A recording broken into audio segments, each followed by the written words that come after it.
साथियों, हम सभी ने जो है चंपारण सत्याग्रह का नाम अवश्य सुना होगा। देखिए, गांधी जी ने सत्याग्रह का पहला बड़ा प्रयोग भारत में 1917 ईस्वी में बिहार के चंपारण जिले में किया था। 1915 में महात्मा गांधी दक्षिण अफ्रीका से भारत लौटते हैं। तो इसी की जो कह सकते हैं जो इसका घटनाक्रम है, इसी घटनाक्रम के बारे में बात करेंगे कि कैसे ये सत्याग्रह प्रारंभ होता है। देखिए, चंपारण के ही निवासी थे, एक किसान थे राजकुमार शुक्ल। राजकुमार शुक्ल जी जो है आपका 1917 के शुरुआत में लखनऊ में जाकर के गांधी जी से मुलाकात करते हैं और उन्हें चंपारण के जो किसान थे, जो कि नील के खेतों में काम करने के लिए बाध्य किए गए थे यूरोपीय मालिकों के द्वारा, और इसमें एक तिनकठिया पद्धति अपनाई जाती थी। उससे जो त्रस्त किसान थे, उन्हीं की में वेदना या पीड़ा को लेकर के गांधी जी से मिले थे और गांधी से इन्होंने निवेदन किया था कि एक बार आकर के चंपारण में वहां के किसानों की दुर्दशा को अपनी आंखों से देखें और उनके लिए एक तरह का आंदोलन करें। ठीक है, तो बाद में गांधी जी को इन्होंने जो है एक रिमाइंडर दिया, मतलब कि आपने वादा किया था, आप आइए। तो उसी को लेकर के इन्होंने चिट्ठी लिखी थी बिहार के बेतिया से 27 फरवरी 1917 को।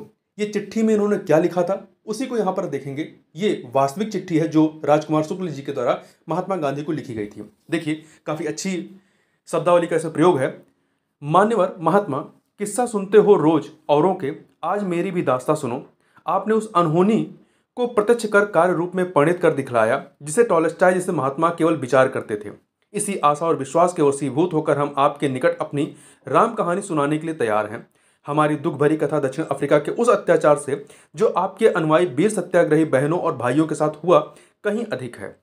हम अपना वह दुख जो हमारी 19 लाख आत्माओं के हृदय पर बीत रहा है सुनाकर आपके कोमल हृदय को दुखित करना उचित नहीं समझते। बस केवल इतनी प्रार्थना है कि आप स्वयं आकर अपनी आंखों से देख लीजिए, तब आपको अच्छी तरह विश्वास हो जाएगा कि भारतवर्ष के एक कोने में यहाँ की प्रजा, जिसको ब्रिटिश छत्र की सुशीतल छाया में रहने का अभिमान प्राप्त है, किस प्रकार के कष्ट सहकर पशुवत जीवन व्यतीत कर रही है। हम और अधिक न लिखकर आपका ध्यान उस प्रतिज्ञा की ओर आकृष्ट करना चाहते हैं जो लखनऊ कांग्रेस और फिर वहां से लौटते समय कानपुर में आपने की थी, अर्थात मैं मार्च अप्रैल महीने में चंपारण आऊंगा। बस अब समय आ गया है श्रीमान अपनी प्रतिज्ञा को पूर्ण करें। चंपारण की 19 लाख दुखी प्रजा श्रीमान के चरण कमल के लिए टकटकी लगाए बैठी है और उन्हें आशा ही नहीं पूर्ण विश्वास है कि जिस प्रकार भगवान श्री रामचंद्र के चरण स्पर्श से अहिल्या तर गई, उसी प्रकार श्रीमान के चंपारण में पैर रखते ही हम 19 लाख प्रजाओं का उद्धार हो जाएगा। श्रीमान का दर्शनाभिलाषी राजकुमार शुक्ल। और महात्मा गांधी जो है 15 अप्रैल 1917 को चंपारण में आए थे और यहाँ पर चंपारण सत्याग्रह का प्रारंभ किया। तो ये